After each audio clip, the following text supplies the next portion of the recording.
একসময়ের অভিন্ন হৃদয় বান্ধবী। পথের লড়াই মিলিয়েছিল বাংলাদেশের দুই লড়াকু মেয়েকে। সালটা ১৯৮২। এরশাদ বিরোধী আন্দোলনে পথে নামল বাংলাদেশ। আওয়ামী লীগের হাসিনা আর বিএনপির খালেদা ছিলেন সেই আন্দোলনের মুখ। বামপন্থী ও ডানপন্থী রাজনীতির অভূতপূর্ব মিলমিশে ১৯৯০ সালের শেষে এরশাদ সরকারের পতন ঘটে। সেই সময় বাংলাদেশের অস্থায়ী রাষ্ট্রপতির শপথ অনুষ্ঠানে হাসি হাসি মুখে এসেছিলেন গণতন্ত্রে বিশ্বাসী দুই জননেত্রী। ১৯৯১ সালে নির্বাচনী লড়াইয়ে নামেন হাসিনা খালেদা। ভোটে জিতে সরকার গড়েন খালেদা, বিরোধী দলনেত্রী হন হাসিনা। তখনও ভালো বোঝাপড়া ছিল তাঁদের।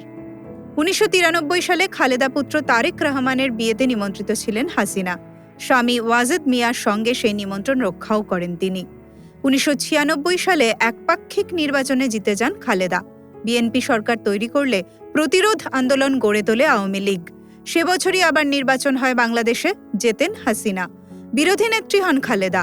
সে বছর থেকেই ১৫ই আগস্ট নিজের জন্মদিন উদযাপন শুরু করেন খালেদা। বাবার নৃশংস খুনের দিনই একদা বান্ধবী খালেদার জন্মদিন পালন ভালো চোখে দেখেননি হাসিনা। ২০০৪ সালে শেখ হাসিনার সভায় গ্রেনেড হামলা হয়। প্রাণে বেঁচে গেলেও হাসিনা অভিযোগ করেন বিএনপি ওই হামলার নেপথ্যে ছিল। পরবর্তীতে শেখ হাসিনা জেলবন্দী হলে খালেদা তার মুক্তির দাবি করেন। পরে ওই একই জেলে বন্দী হলে খালেদাকে পাশের সেল থেকে রান্না করা খাবার পৌঁছে দেন হাসিনা। ২০০৮ সালে সেনার এক অনুষ্ঠানে দুই নেত্রীকে শেষবার একসঙ্গে দেখা গিয়েছিল। হাসিনা ক্ষমতায় এলে খালেদাকে বাড়ি থেকে উচ্ছেদ করেন। বালির ট্রাক পাঠিয়ে অবরুদ্ধ করা হয় খালেদার রাজনৈতিক কার্যালয়। এসবের পরও ২০১৫ সালে খালেদার ছোট ছেলে কোকো মারা গেলে তাঁর সঙ্গে দেখা করতে গিয়েছিলেন হাসিনা। যদিও একদা বান্ধবীর বাড়িতে সেদিন প্রবেশের অধিকার পাননি তিনি।